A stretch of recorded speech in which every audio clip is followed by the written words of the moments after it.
Hi hello నమస్తే, welcome to time 24x7. అసలు మొన్నటి నుంచి తెలంగాణలో ఒక సెన్సేషనల్ అయిన విషయం అయితే జరుగుతుంది. ఏంటంటే చిలుకూరి బాలాజీ గుడి యొక్క ప్రధాన అర్చకుల మీద దాడి ఏ విధంగా జరిగింది, అసలు దాడి చేసిన వారెవరు, ఆ దాడి చేయడానికి గల కారణాలేంటి అనే అంశాలైతే ప్రతి ఒక్కరి మధ్యలో నిరంతరం మెదులుతున్నాయి. ఎందుకంటే ఈ రంగరాజన్ అనే ప్రధాన అర్చకులకు అదేవిధంగా ఆయన మీద దాడి చేసిన వ్యక్తికి అసలు సంబంధం ఏంటి, ఈ సంబంధాలు ఏంటో నేను ఇప్పుడు మీ అందరికీ చెప్పబోతున్నాను. అదేవిధంగా మా టైమ్ 24x7 స్పెషల్ ఫోకస్ పెట్టి ఆయన గురించి కొన్ని నమ్మలేని నిజాలనే బయటికి తీసుకొచ్చే ప్రయత్నం అయితే చేసింది. ఒకసారి అవేటో చూద్దాం. ఈ ఆలయ ప్రధాన అర్చకులు రంగరాజన్ ఎవరైతే ఉన్నారో రంగరాజన్ గారి మీద దాడి చేసింది వీర రాఘవరెడ్డి. అసలు వీర రాఘవరెడ్డి రాముని పేరు చెప్పుకొని రామరాజ్యం పేరిట చేయని మోసాలు లేవు, చేయని ఘరానా మోసాలు లేవంట. ఎందుకంటే మోసాలల్లా ఘరానా మోసాలు ఉంటాయి, తర్వాత తెలియకుండా చేసే మోసాలు ఉంటాయి. కానీ ఈయన కొత్త రూట్ ఎంచుకొని కొత్త దారి ఎంచుకొని ఇంతటి ఘరానా మోసాలకు అదే రామరాజ్యం పేరిట చాలా రకాలైన గుళ్ళల్లో కానీ చాలా రకాలైన ట్రస్టుల్లో కానీ ఇలాంటి మోసాలకైతే పాల్పడుతున్నాడు.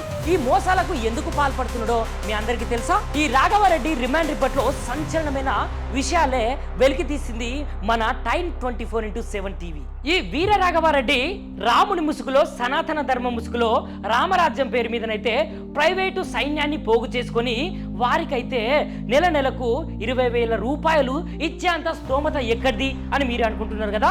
ఈ ప్రైవేటు సైన్యాన్ని తన వెంట తిప్పుకుంటూ ప్రతి ఒక్క టెంపుల్లో ఇదే విధంగా రంగరాజన్ మీదనైతే ఏ విధంగా దాడి జరిగిందో కొన్ని సనాతన ధర్మాలకు సంబంధించిన అదేవిధంగా రామునికి సంబంధించిన ఈ దేవాలయాలు ఏవైతే ఉన్నాయో ఆ దేవాలయాల ట్రస్ట్ మెంబర్స్ కి అదేవిధంగా దేవాలయంలో పనిచేసే ప్రధాన అర్చకులకు ఫోన్ చేయడము, వాళ్ళని బెదిరించడము, వాళ్ళ నుంచి 5,000 నుంచి 10,000, 10,000 నుంచి 20,000 ఇలా డిమాండ్ చేయడమే వీని ప్రధానమైన పనిగా పెట్టుకొని వాని వెనుక ఎవరైతే ఉన్నారో ప్రైవేటు సైన్యము, ఆ ప్రైవేటు సైన్యానికైతే ప్రతి నెల 20,000 నుంచి 25,000 రూపాయలు ఇచ్చే స్థితికి చేరుకున్నాడు ఈ వీర రాఘవరెడ్డి. అసలు వీర రాఘవరెడ్డి ఎక్కడుంటాడు, అసలు వీర రాఘవరెడ్డి ఎవరు, వీర రాఘవరెడ్డి యొక్క ఊరు ఎక్కడ, వీర రాఘవరెడ్డి యొక్క స్వస్థలం ఎక్కడుందో నేను ఇప్పుడు మీకు చెప్పబోతున్నాను. గత కొన్ని రోజుల నుంచి అయితే తెలంగాణ రాష్ట్రంలో ఒక విషయము సెన్సేషనల్ గా మారిందని చెప్పొచ్చు. ఆ విషయం ఏంటంటే రంగరాజన్. ఈ రంగరాజన్ అసలు ఎవరు, రంగరాజన్ ఎక్కడుంటాడు అనే విషయంలోకి వెళ్తే రంగరాజన్ చిలుకూరి బాలాజీ గుడి ఏదైతే ఉందో చిలుకూరి బాలాజీ యొక్క ప్రధాన అర్చకులుగా రంగరాజ్ గారు ఆ యొక్క గుడి సేవలో నిమగ్నమై ఉంటారు.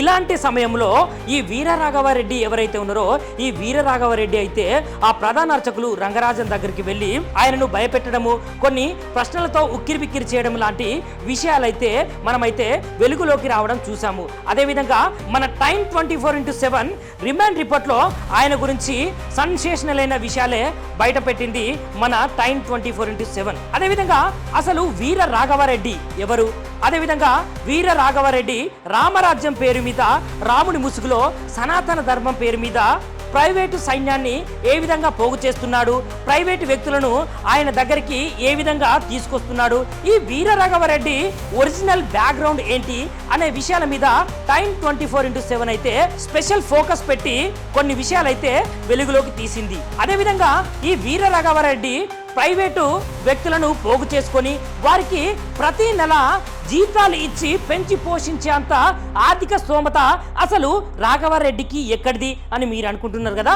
అసలు విషయంలోకి వెళ్తే ఈ కొవ్వూరి వీర రాఘవరెడ్డిది ఈస్ట్ గోదావరి జిల్లా. ఈ ఈస్ట్ గోదావరి జిల్లాలో ఒక సాదా సీదా మ్యూజిక్ టీచర్ గా పనిచేస్తూ కొనసాగించాడు ఇతని జీవితం. ఈస్ట్ గోదావరి జిల్లా అనపర్తికి చెందిన ఈ కొవ్వూరి వీర రాఘవరెడ్డి తన ఎవరైతే ఉన్నారో ఆ ప్రైవేట్ సైన్యానికి 20 సంవత్సరాల నుంచి 50 సంవత్సరాల మధ్య గల వయస్కు వాళ్ళని తీసుకొని ఏదైతే దేవాలయాలు ఉన్నాయో ట్రస్టులు ఉన్నాయో ఆ ట్రస్టుల మీదకైతే వాళ్ళను పంపించి వాళ్ళతోటి ఒక సైన్యం లాగా ఏర్పాటు చేసుకొని ఆ యొక్క ప్రధాన అర్చకులే కావచ్చు, ట్రస్ట్ మెంబర్సే కావచ్చు, పెద్ద పెద్ద గుడి యాజమానులే కావచ్చు, వాళ్ళని కొన్ని రకాలైన ప్రశ్నలతోటి అదేవిధంగా ఫోన్ కాల్స్ తోటి భయాందోళనకు గురి చేసి వాళ్ళ దగ్గర ఎవరైతే ఉన్నారో ప్రైవేట్ సైన్యము వాళ్ళతో సహా అక్కడికి వెళ్ళి పైసలు వసూలు చేసి చేసుకొని డ్రామాలు చేసే వ్యక్తి ఈ వీర రాఘవారెడ్డి. షేర్ చేయుర్రి, లైక్ చేయుర్రి, సబ్స్క్రైబ్ చేయుర్రి, మర్చిపోకుండా గంట సింబల్ అయితే ఒత్తురులా.